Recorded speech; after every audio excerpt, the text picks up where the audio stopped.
तो चलिए अब लेबर की बारी आ गई है। लेबर को हमको करना है रिवाइज, और वो भी एक बहुत ही अच्छे अंदाज में। लेबर के लिए अगेन ये नोट्स आपको जो मिल रखे हैं, क्योंकि बात बात पे लोग पूछेंगे और बार बार बोलेंगे सर ये नोट्स कहाँ हैं, तो मैं आपको बार बार रिमाइंड करूंगा that these notes are in the description. आप डिस्क्रिप्शन में जा करके टेलीग्राम चैनल पे पहुंच सकते हैं, या फिर मैं लिंक भी मिल जाएगी तो आप वहां पे जा करके आराम से इन नोट्स को डाउनलोड कर सकते हैं। शुरुआत करते हैं इस चैप्टर की। चैप्टर बड़ा अच्छा है और मुझे पसंद है। ये चैप्टर पसंद क्यों है? ये पसंद दो तीन कारणों की वजह से है। एक तो ये क्वेश्चन नंबर 2A में आ सकता है, और ये तब आएगा जब मटेरियल नहीं आएगा। ये बात एकदम क्लियर है, हमारे दिमाग में एकदम क्लियर है कि अगर मटेरियल नहीं आया तो ये आएगा। और कम है अभी तक, मतलब इंस्टेंसेस कम है जब लेबर आया है, लेकिन जब भी आया बहुत सिंपल क्वेश्चन आया है। और मैथ के अंदर से क्वेश्चन आता है तो और क्या ही चाहिए। मेरे हिसाब से लेबर को अच्छे से पढ़ करके जाना चाहिए। मटेरियल नहीं आने पे लेबर आएगा, और लेबर पे पूरे 8-9 नंबर जितने भी मार्क्स का ये आएगा वो अपने को यहाँ पे अचीव करने में बड़ी आसानी होगी। तो आइए देखते हैं इस चैप्टर में क्या क्या है जो हमें रिवाइज करना है। सबसे पहले हम स्टार्ट करें with category 1। Category 1 actually total wage calculation के ऊपर में है। ये कैटेगरी क्लास में हम सिखाते हैं, हालांकि इंस्टीट्यूट ने इस पे अभी तक कोई क्वेश्चन किया नहीं है। ठीक है, हालांकि ये इतनी सिंपल कैटेगरी है कि इस पे क्वेश्चन कभी भी बन सकता है। यहाँ पे टोटल अर्निंग्स यानी टोटल वेजेस की कैलकुलेशन करते वक्त हम किन किन आइटम को ऐड करते हैं उसका यहाँ पे एक विवरण है, जिसमें अपने सबसे पहले लेते हैं बेसिक। बेसिक यानी बेसिक वेजेस, इसके अलावा डियरनेस अलाउंस ऐड करते हैं, बाकी अलाउंसेस ऐड करते हैं, बोनस होने पे ऐड करते हैं, और एम्प्लॉयर का जो कंट्रीब्यूशन होता है पीएफ और ईएसआई में उसको ऐड करते हैं। Now this is very very very crucial, actually very crucial. बच्चे यहाँ पे एम्प्लॉइज स्टेट इंश्योरेंस पढ़ते हैं और वो सोचते हैं जा ये तो एम्प्लॉय का कंट्रीब्यूशन है। एकदम भी मत फंसिएगा इन बातों में। ये जो ईएसआई होता है इसका फुल फॉर्म होता है एम्प्लॉइज स्टेट इंश्योरेंस। ठीक है ना? तो अब यहां पे बच्चे सिर्फ इसको पढ़ करके समझ लेते हैं ये एम्प्लॉय का कंट्रीब्यूशन है। एकदम भी नहीं। ईएसआई के फुल फॉर्म में मत फंस जाना। ये चेक कर लेना कि अगर कंट्रीब्यूशन एम्प्लॉयर का है तो वो आपको ऐड करना है, एम्प्लॉय का कंट्रीब्यूशन ऐड नहीं करते। जिनको ये बात क्लास से याद ही नहीं आ रही कि यार क्लास में ये डिस्कस हुआ था, बाकायदा एकदम प्रॉपर डिस्कशन हुआ था, कोई बात नहीं, कोई बात नहीं। यहां बस एक बार याद रखो कि एम्प्लॉयर का लेना, एम्प्लॉय का नहीं लेना। पूरा डिटेल डिस्कशन हुआ है, कभी वक्त मिलेगा तो उस पर एक कॉन्सेप्ट वीडियो में बना दूंगा, लेकिन अभी के लिए इतने से काम हो जाएगा। नेक्स्ट है effective hourly rate. Hourly rate निकालना बहुत आसान है। एक बार आपको ये पता चल जाए कि आप अपने लेबर को कितनी पगार पे कर रहे हो या फिर लेबर के तौर पे कितनी पगार पा रहे हो, तो उसको आप डिवाइड कीजिए by productive hours. Now productive hours is very very important. देखो काम कई देर घंटे हो सकता है, ठीक है, हो सकता है काम हो रहा है 200 घंटे, लेकिन उस 200 घंटे में सिर्फ 180 आवर्स ही प्रोडक्टिविटी के साथ काम हुआ है। बाकी आपको पता ना 20 घंटे कहाँ जाते हैं। जी जी जी जी, हाँ हाँ, क्लास के एग्जाम्पल भैया याद है। अरे मैं आइडल टाइम वगैरह की बात कर रहा हूँ। So naturally that is not productive. तो हम लोग को जब डिवाइड करना है तो हम डिवाइड करेंगे भाई प्रोडक्टिव आवर्स, ना कि टोटल आवर्स। तो ये बात का एकदम ध्यान रखना। अगर कोई भी आपका एक्सपेक्टेड एबनॉर्मल आइडल टाइम है, सॉरी नॉर्मल आइडल टाइम है, तो उसको जरूर से माइनस कीजिएगा। ओके, आगे बढ़ते हैं। अब अपने पास में यहाँ पे इंफॉर्मेशन है। एग्जाम्पल नंबर 1 है, अगेन ये मैंने बुक से लिया है, अपनी मैथ से ही ये सवाल लिया है। इंस्टीट्यूट ने ये पूछा नहीं है, तो ये डिस्क्लेमर है, this is not a CMA intermediate question. And मैं लाता भी कहाँ से, 2016 के सिलेबस में सिर्फ 2 ही क्वेश्चन है जो कि इंस्टीट्यूट ने पूछे, 2 ही बार पूछे हैं, तो वो दोनों क्वेश्चन में कराऊंगा आपको यहाँ प्रैक्टिस। लेकिन और भी एक्स्ट्रा सवाल अगर कुछ आएंगे तो जरूर मेरे साथ प्रैक्टिस कीजिए। चलिए आइए क्वेश्चन नंबर 1 की बात करते हैं। क्वेश्चन नंबर 1 जो है इसमें अपने को एक एम्प्लॉय की इंफॉर्मेशन दी गई है जिसका बेसिक पे है 10,000 रुपए पर मंथ। अब ये 10,000 रुपए पर मंथ जो है ये मुझे दिखने लग रहा है 1,20,000 पूरे साल भर का। ठीक है, आपको पर मंथ दिख रहा है, मुझे पर एनम दिख रहा है। इसके अलावा डियरनेस अलाउंस है जो कि मुझे 24,000 नजर आ रहा है, मेरे ख्याल से आपको भी अब आने लग गया है। Okay, now bonus is 20% of salary and DA. चला के बोल दिया ना, तो आपको इसी पे लेना है, यानी 1,20,000 प्लस 24,000 दोनों को जोड़ दीजिए, और जोड़ने के बाद में इसका 20% कैलकुलेट कर लीजिए। मेरे ख्याल से ये आ रहा होगा 28,800। 28,800, ठीक है ना? सो 1,20,000 प्लस 24,000, और जो भी रिजल्ट आ रहा है उसका 20%, ठीक है, 28,800 आ रहा है। अदर अलाउंस 2,500 रुपए पर मंथ है, तो ये मेरे ख्याल से आ रहा है 30,000 रुपए साल का, 30,000 रुपीज पर एनम। इसके अलावा एम्प्लॉयर का कंट्रीब्यूशन है, तो ये तो ऐड करना है हमें। एम्प्लॉयर का कंट्रीब्यूशन है प्रोविडेंट फंड में 10% of salary and DA. Salary and DA मिला करके हो रहा है 1,44,000, तो 1,44,000 का 10% होगा 14,400। बस मेरे ख्याल से काम हमारा हो गया। हमें सिर्फ यहाँ पे एड अप करना है सारी अमाउंट्स को to get the total wages और टोटल अर्निंग्स, जो भी हमें चाहिए वो मिल जाएगा। एंड वो करने के लिए 1,20,000, 24,000 28,800, 30,000 और 14,400 ये ऐड कर लेते हैं। सो 1,20,000 प्लस 24,000 प्लस 28,800 प्लस 30,000 प्लस 14,400, तो ये हो गया 2,17,200। ठीक है, तो अमाउंट एकदम बड़ी सारी लिख देता हूं मैं, 217,200। ये हमारा हो गया है टोटल वेजेस या टोटल अर्निंग्स। आपको दिख ही नहीं रहा होगा, रुको एक मिनट। टोटल वेजेस या टोटल अर्निंग्स हमारा हो गया है 217,200। ठीक है, अब हमें देखना है कि टोटल प्रोडक्टिव आवर्स कितने हैं। तो यहाँ पे बोला है कि 2400 घंटे पूरे साल भर में काम हुआ है, जिसमें से 400 घंटे जो है वो नॉन प्रोडक्टिव है, यानी प्रोडक्टिव सिर्फ आपके हुए 2000 घंटे। और वो बोला भी है कि उसको आप एक नॉर्मल आइडल टाइम मान लो, तो हम normal idle time usually minus कर देते हैं। तो ये हो गया 2400 माइनस 400 यानी 2000 घंटे। बस अब अपना काम आसान हो गया, घंटे हमारे पास में है, हमारे पास टोटल वेजेस भी है, हमें निकालना है effective hourly cost which is very easy. इसके लिए आप करेंगे 2,17,200 डिवाइडेड बाई 2000 आवर्स, रिजल्ट आ जाएगा 108.6 per hour and this is your final answer. इस तरह के और भी क्वेश्चंस आ सकते हैं। I would still advise you कि हाँ, इस तरह के सवालों को जरूर से प्रैक्टिस करें। अगर इस तरह के और भी क्वेश्चंस आपके सीएमए इंस्टीट्यूट की मैट में है, वहां से जरूर प्रैक्टिस करें। अगेन गोज विदाउट सेइंग, अगर आपको प्रैक्टिस के दौरान कोई डाउट वाउट हो गया, कुछ भी हो गया, आराम से आप अपने डाउट्स क्लियर कर सकते हैं। आपको डाउट्स के मैकेनिज्म पता है पहले से, करेक्ट, तो उस हिसाब से अपने डाउट्स क्लियर करते रहें। ठीक है, बात बाकी ये कैटेगरी जरूर से कर लेना, इस पे इंस्टीट्यूट ने अभी तक तो सवाल नहीं पूछा है, लेकिन गारंटी कोई भी चीज की नहीं है। आगे बढ़ते हैं, next up is a different question. ये क्वेश्चन जो है, ये कैटेगरी तो इसी में डाल दिया मैंने, लेकिन ये एक्चुअल में वेज कैलकुलेशन से रिलेटेड नहीं है। ये सवाल है टेक्निकली कॉस्ट शीट का। अब आप बोलेंगे क्या भैया मजाक कर रहे हो, लेबर के चैप्टर में कॉस्ट शीट कैसे आ गया? लेबर के चैप्टर में कॉस्ट शीट इसलिए आया क्योंकि यहाँ पे हेल्से और रोवन का मेंशन चालू हो गया। ठीक है, हेल्से और रोवन यहाँ पे आपको नजर आ रहा है, तो ये हेल्से और रोवन डिस्कस करने के बाद हम करेंगे ये क्वेश्चन। यहाँ पे प्लेस्ड सही मायनों में नहीं है, ये होना नहीं चाहिए यहाँ पे, बट ठीक है, हेल्से रोवन डिस्कस करके फिर हम इसको डिस्कस करेंगे।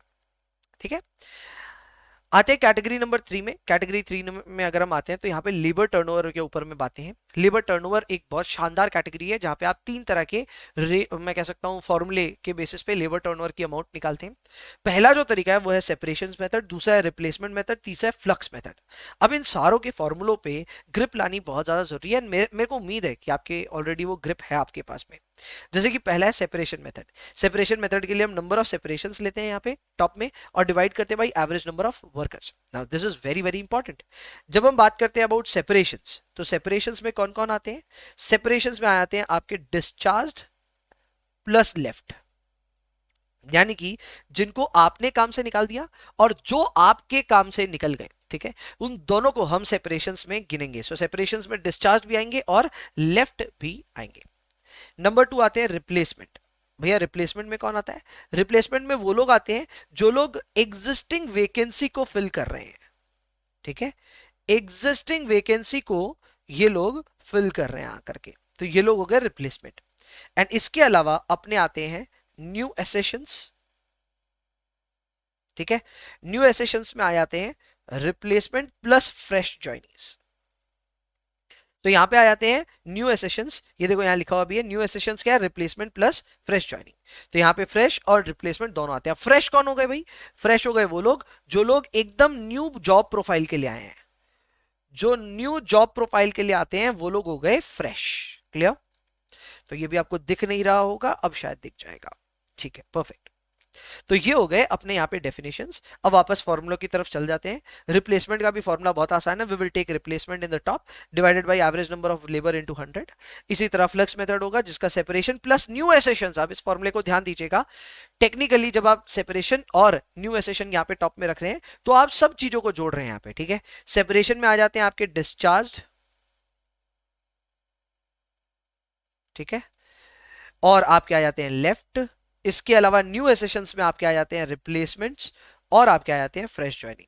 तो देखा जाए तो आपके फ्लक्स मेथड के फॉर्मूले में ये चारों आइटम आ जाते हैं। एंड डिवाइड आप obviously average number of workers into 100 से कर रहे हो। अब लेबर टर्नओवर इतनी ज्यादा फेवरेट कैटेगरी होने के बावजूद अभी तक इंस्टीट्यूट को मौका नहीं मिला है 2016 के सिलेबस में पूछने का। अब देखो हम भी क्या बोले, मतलब अब हम जान नहीं ले सकते इंस्टीट्यूट की। 2016 के सिलेबस में टोटल 6 टर्म हुए और सिलेबस ही बदल गया। 6 टर्म्स में क्या ही तो इंस्टीट्यूट कर लेगा।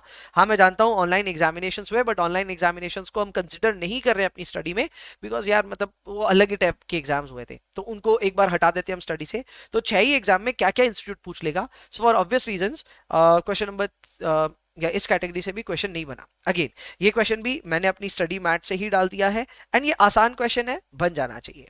आइए एक बार इसको डिस्कस कर लेते हैं। इस क्वेश्चन में हमें एम्प्लॉय टर्नओवर रेट्स कैलकुलेट करनी है फॉर अ क्वार्टर। अच्छा वो ऑलरेडी दी हुई है, क्वार्टर एंडिंग पे 10%, 5% और 3% दी हुई है।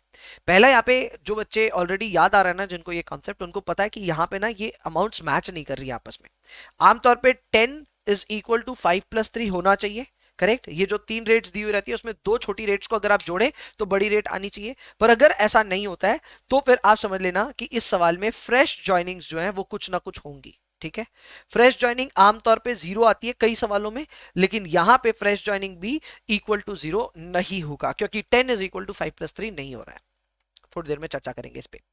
अब आपको ऑब्वियसली पहला जो 10% का रेट दिया था वो फ्लक्स मेथड का था, दूसरा 5% रिप्लेसमेंट का था, और सेपरेशन मेथड का 3% का रेट था। Now they have given you the workers that they have replaced in this quarter which is equal to 30. Now this is very good, very very easy. अगर इनको आपको ये पता चल जाए कि कितने वर्कर्स को इन्होंने रिप्लेस किया है पूरे क्वार्टर में, तो आप एवरेज निकाल सकते हो। एवरेज निकालने के लिए एवरेज नंबर ऑफ वर्कर्स के लिए फॉर्मूला हम क्या लगाएंगे, average number of workers is equal to replaced divided by replacement percentage, ठीक है। तो हम रिप्लेस किए हैं 30 वर्कर्स को और रिप्लेसमेंट का परसेंटेज है 5%, correct. So the average is 30 divided by 5%, यानी 600 वर्कर्स। 600 वर्कर्स एवरेज हो गया है, द एवरेज इज 600 वर्कर्स। अब बोला है इसमें से आप बताओ कि कितने नए वर्कर्स या आपने कितने वर्कर्स को रिक्रूट किया और ज्वाइन करवाया है। आपने कितने वर्कर्स को रिक्रूट और ज्वाइन करवाया है। तो देखो कितने वर्कर्स को रिक्रूट और ज्वाइन करवाया है ये डिपेंड करता है इस बात पे कि हमारे पास में रिप्लेसमेंट कितने हैं और फ्रेश ज्वाइनिंग कितने हैं, ठीक है। तो मैं आपको बता दूं इस सवाल को सॉल्व करने का सबसे सही अंदाज ये होता है कि आपको पता है कि आपका फ्लक्स है 10%, आपको पता है आपका रिप्लेसमेंट है 5, आपको पता है आपका सेपरेशन है 3, तो बाकी 2% क्या है, वो 2% है फ्रेश ज्वाइनिंग। क्लियर। तो फ्रेश ज्वाइनिंग होगा 2% ऑफ एवरेज विच इज 600, तो फ्रेश ज्वाइनिंग हो जाएंगे 12। इसके अलावा रिप्लेसमेंट पहले से ही हमें पता है वो है 30, सो 30 + 12 ये रिजल्ट आ जाएगा 42। So recruited and joint is equal to 42। मैं फिर रिपीट कर दूं ये कैसे होता है। ये 10% जब फ्लक्स का रिजल्ट होता है तो फ्लक्स में 3 आइटम होते हैं, जिसमें एक होता है आपका रिप्लेसमेंट, एक होता है सेपरेशन। सेपरेशन में मैं जानता हूं डिस्चार्ज और लेफ्ट दोनों आ जाते हैं, ठीक है, तो ये चीज का ध्यान रखना है। और एक होगा फ्रेश ज्वाइनिंग। तो फ्रेश ज्वाइनिंग यहाँ पे क्योंकि मैच नहीं हो रहा था, 10 इज इक्वल टू 5 + 3 + समथिंग होना था, तो वो हुआ 2%, एंड फ्रेश ज्वाइनिंग 2% किसका होगा, वो होगा एवरेज का। सो एवरेज है 600, उसका 2% होगा 12, तो आप कर देंगे आराम से 30 + 12 42 which is your recruited and joint. Next हमको ये पूछेंगे कि भैया लेफ्ट और डिस्चार्ज भी बता दो, वो आसान है। लेफ्ट और डिस्चार्ज के लिए आपके पास में सेपरेशन की ऑलरेडी परसेंटेज है, तो आप बस उसमें अप्लाई कर दें। 600 × 3% कर दीजिए, आपका रिजल्ट आ जाएगा 18 workers. So left and discharge यानी कि दोनों को मिला करके ये सेपरेशंस पूछ रहे थे हमसे, कैलकुलेट करना बहुत आसान था, हमने कैलकुलेट किया। और आखिर में ये हमको बोल रहे हैं कि एम्प्लॉय टर्नओवर रेट्स निकालो फॉर द एंटायर ईयर। मतलब मजाक कर रहे हो क्या, आपने क्वार्टर की रेट्स दी है और हमको बोल रहे हैं साल भर का बना दो, इंटू 4 कर दो सबको। 10 बन जाएगा 40, 5 बन जाएगा 20 और 3 बन जाएगा 12। क्लियर। तो यहाँ पे आपके पास में ये रेट्स आ जाएंगी। कैसे आया, बहुत ज्यादा सिंपल है। आपके पास में रेट्स दी हुई है क्वार्टर बेसिस पे, तो उसी क्वार्टर बेसिस को आपको करना है एनुअल, करने के लिए इंटू 4 कर दे, and you are getting all your results. ये था आपके लिए question number 3 with respect to labour turnover. आगे बढ़ते हैं। Next up is bonus plans. अब इसके बाद में हम हेल्से रोवन का सवाल कर पाएंगे जो हम अभी स्किप करके आए हैं, ठीक है। तो यहाँ पे सबसे पहले हेल्से की प्लान की बात करते हैं। हेल्से एक ऐसा प्लान है जो कि बोनस कैलकुलेशंस हमको करवाता है और टोटल वेजेस एसरटेन करने में मदद करता है। इसका जो फॉर्मूला है वो है total wages is equal to time taken into guaranteed wage rate. ये जो रेट लिखा है ना वो है guaranteed wage rate, guaranteed wage rate, ठीक है। सो आपका जो फॉर्मूला हो रहा है वो हो रहा है time taken into rate plus 50% of time saved into rate. Again rate guaranteed rate है। अब ये जो टाइम सेव्ड है वो होगा time allowed minus time taken. Okay, so time saved is equal to time allowed minus time taken. कई लोग इस चीज को और दूसरी तरह से समझना चाहते हैं, तो उनके लिए फॉर्मूला होगा SH - AH। SH minus AH, आप इस तरह से भी इसको याद रख सकते हैं। तो ये है अपना इसका फॉर्मूला, बहुत बेसिक फॉर्मूला है, मेरे ख्याल से हेल्थ से सबको याद है। मेरे ख्याल से ये भी याद है, हमने क्लास में बात की थी, एम्प्लॉयर हंसता है लेबर रोता है, यानी कि Halsey is a favourable plan from employer's point of view and employee के पॉइंट ऑफ व्यू से Rowan is a better plan. But anyways हमको वो सब चीज अगर जरूरत पड़ेगी तो हम यूज करेंगे हेल्थ का, लेकिन प्लान हमें पता है, और हेल्थ का जो प्लान है वो है time taken into rate plus 50% into time saved into rate. Next है रोवन प्लान। रोवन प्लान की अगर मैं बात करूं तो उसका फॉर्मूला होता है टोटल अर्निंग्स यानी total wages is equal to time taken into rate. ये तो सेम है, देखो ऊपर में भी यही सेम था, लेकिन अब यहां बोनस का कैलकुलेशन डिफरेंट हो जाता है। बोनस की कैलकुलेशन के लिए हम फॉर्मूला लगाएंगे time taken by time allowed, time taken by time allowed into time saved by rate, यानी इस फॉर्मूले में भी time saved into rate common है दोनों में, ठीक है। जो अनकॉमन है वो है सिर्फ ये 50% की जगह time taken by time allowed, इस बात को अच्छे से याद रखना है। फाइनली इफेक्टिव आर्ली रेट अगर कैलकुलेट करने के लिए बोले तो फॉर्मूला हमें ऑलरेडी पता है, which is total wages divided by time taken. So total wages divided by time taken हम लोग यहां पे कर लेंगे and we will be getting the result of effectively hour rate, ठीक है। परफेक्ट भैया। हेल्थ रोवन पे बहुत सवाल आए हैं क्या? हाँ, हेल्थ रोवन पे काफी सवाल इंस्टीट्यूट ने पूछे हुए हैं, तो एक एक करके उनको डिस्कस करते हैं। सबसे पहले ऊपर वाला सवाल देखते हैं। ये सवाल सीएमए इंटरमीडिएट के जून 2019 में 7 मार्क्स के लिए पूछा गया था।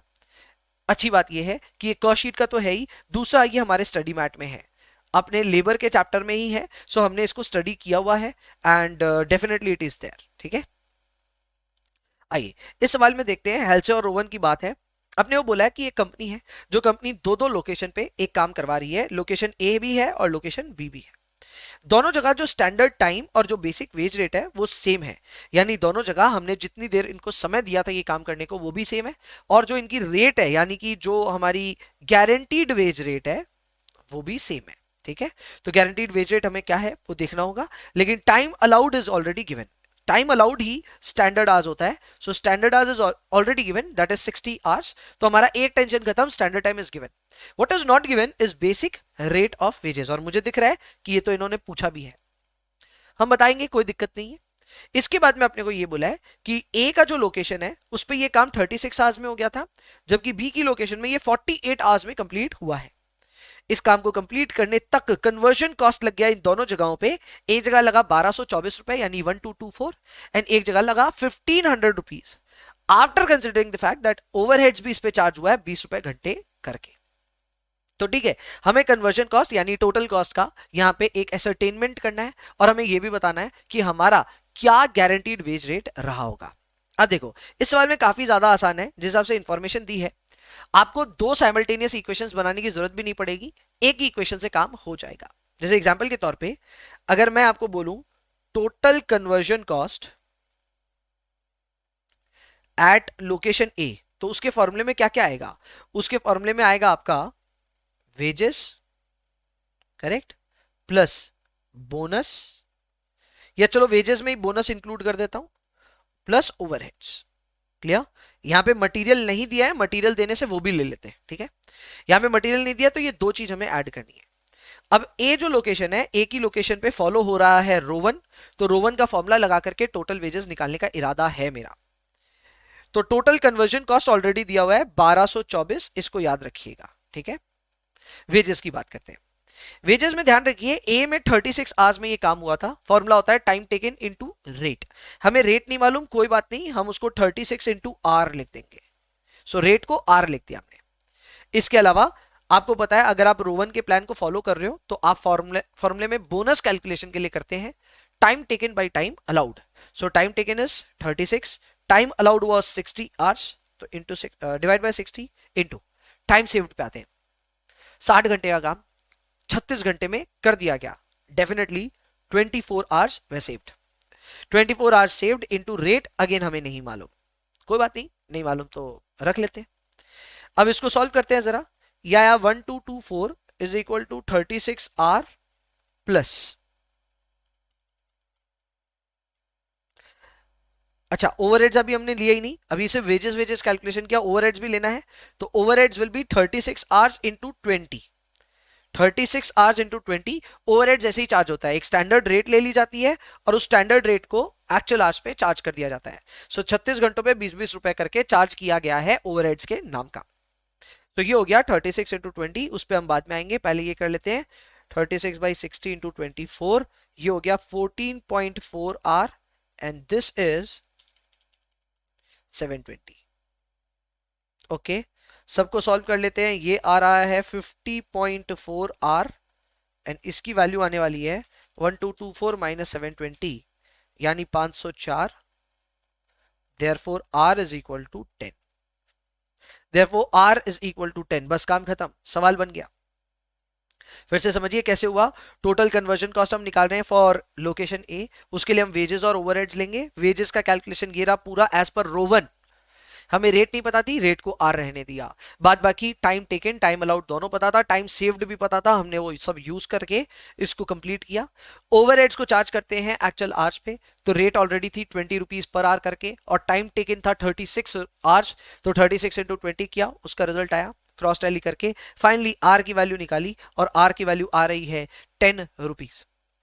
मेरा ये मानना है कि आप इस कैलकुलेशन को अगर आप लोकेशन बी पे भी कर लोगे तो भी आपका सेम रिजल्ट आना चाहिए, यानी आपका गारंटीड वेज रेट 10 रुपीज होना चाहिए। ये मेरा मानना है, एक बार आप वेरीफाई कर सकते हैं।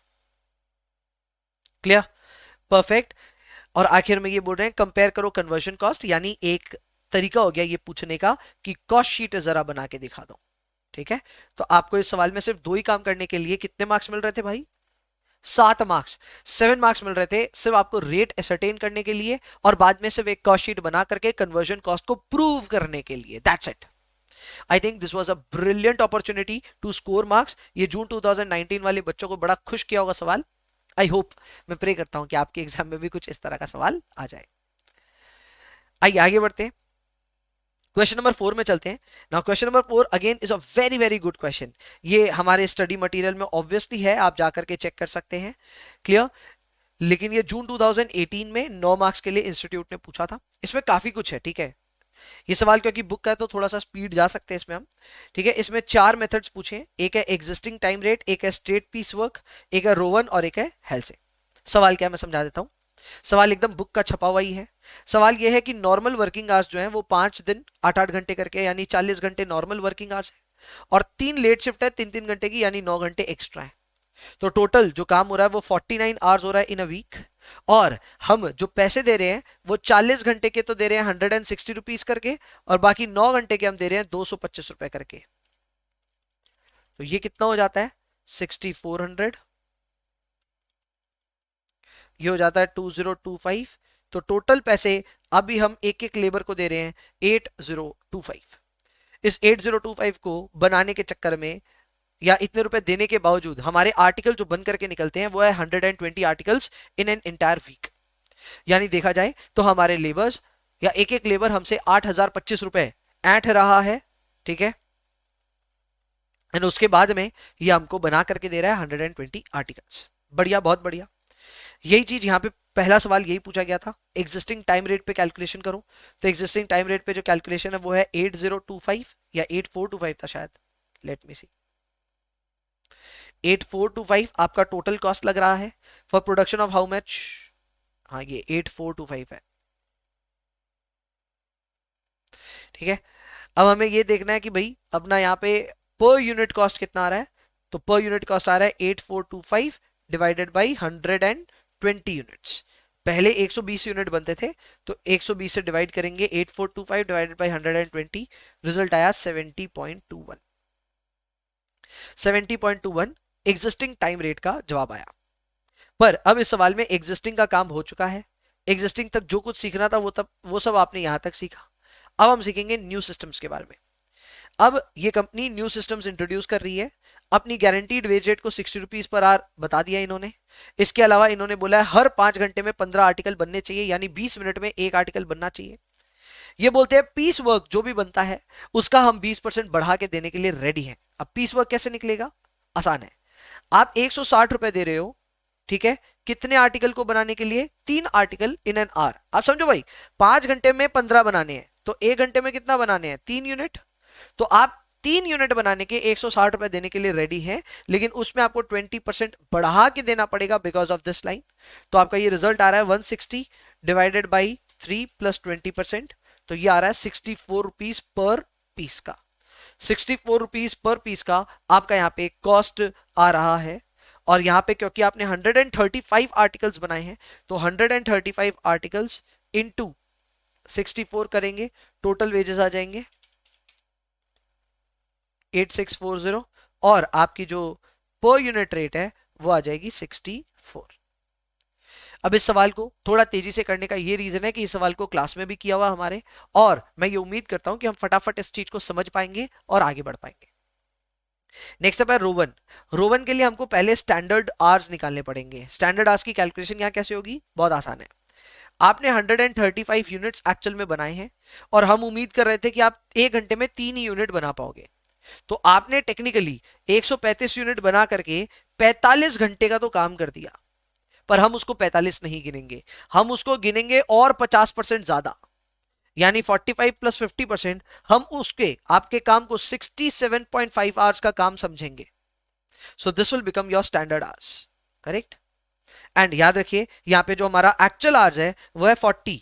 ये देखो एक्चुअल आवर्स है 40, तो आपके पास एसएच आ गया 67.5, आपके पास एएच आ गया विच इज 40, एंड आपके पास टीएस यानी टाइम सेव्ड भी आ जाएगा विच विल बी 27.5 आवर्स।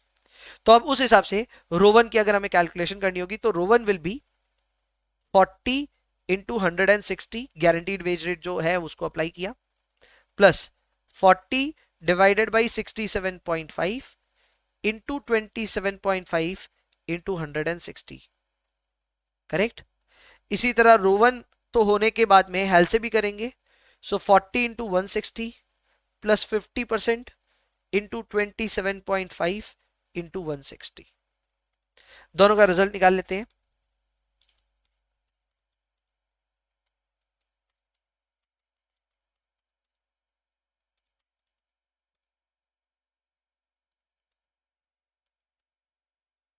ये आ रहा है 9007.41, इसको डिवाइड करते हैं 120 से, देखते हैं रिजल्ट आता है क्या। सॉरी 135 से, 135 से 66.72 आ गया। ये आखिर वाला है 27.5 इंटू 160 इंटू 50% प्लस 6400, ये आ रहा है 8600। 8600 again divided by 135, the result will be 63.70, 63.70। तो ये था एक ऐसा सवाल जिसमें कॉम्बिनेशन के तौर पे सब कुछ पूछ लिया गया था। They asked you about straight piece rate, piece work, they asked you about Halsey, Rowan and everything, and अच्छा सवाल था और ये बुक का एकदम छपा हुआ सवाल आया।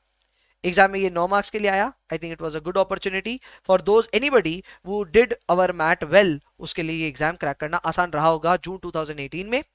बाद बाकी अभी भी वापस आ जाए तो हम अच्छे से कर लेंगे। अब इसके बाद में और क्या है भैया, इसके बाद में और अदर प्लान्स भी हैं। अदर प्लान्स में वो सारे प्लान्स हैं जिनके ऊपर अभी तक क्वेश्चंस नहीं आए, लेकिन ये प्लान्स इंपॉर्टेंट है, जैसे कि इमर्शन का प्लान है, मेरिक का प्लान है, ठीक है, गैंट का प्लान है, टेलर का प्लान है। तो इन सारे प्लान्स को ढंग से रिवाइज करके रखिए, ठीक है। इस पे कोई क्वेश्चन मैंने डाला नहीं है और ना ही इंस्टीट्यूट ने कोई क्वेश्चन पूछा है, लेकिन इसको अच्छे से रिवाइज करना बहुत ज्यादा जरूरी है। अब एक बार जैसे ही हम इस चैप्टर को फिनिश कर रहे हैं, आई नो आधे घंटे में लेबर पूरा का पूरा रैप अप हो गया, which is a very good thing, आपके लिए बहुत बड़ा एडवांटेज है। लेकिन जाते जाते मैं आपको ये बात बता देना चाहता हूँ कि लेबर जब भी आएगा मटेरियल के साथ, और ऑब्वियसली जब मैं ये बातें बोल रहा हूँ समझिएगा, मैं 2016 के सिलेबस को ही ध्यान में रखते हुए ये असेसमेंट कर रहा हूँ। इंस्टीट्यूट का लेकिन कोई भरोसा नहीं है, वो लोग 2016 के सिलेबस को मेंटेन करें ना करें उनके ऊपर में, पर अगर उसके हिसाब से चले तो फिर 2016 और 2022 के दोनों के सिलेबस में मुझे ऐसा लगता है मटेरियल और लेबर आपस में एक सब्स्टिट्यूट के तौर पे काम करेंगे। मटेरियल का सवाल आएगा तो लेबर नहीं आएगा, लेबर का आएगा तो मटेरियल नहीं आएगा। पर कल को अगर लेबर आ भी जाता है तो मुझे ऐसा लगता है, पर्सनली ऐसा लगता है कि हेल्थ से रोवन और लेबर टर्नओवर, ये दोनों कैटेगरीज के सवाल आने के चांसेस बहुत ज्यादा रहते हैं। तो ऐसे में इन दोनों कैटेगरी को थोड़ा दुरुस्त करना जरूरी है। हालांकि इन दोनों के हमने भर भर के क्वेश्चंस यहाँ पे भी प्रैक्टिस किए और क्लास में तो ऑब्वियसली किए थे, तो मेरे ख्याल से प्रैक्टिस की कोई कमी नहीं है। एंड आई होप ये फटाफट जो हम लोग एफिशिएंटली रिवीजन कर रहे हैं, ये रिवीजन भी आपके लिए काम आया होगा। चलो नेक्स्ट चैप्टर की तरफ अब चलते हैं।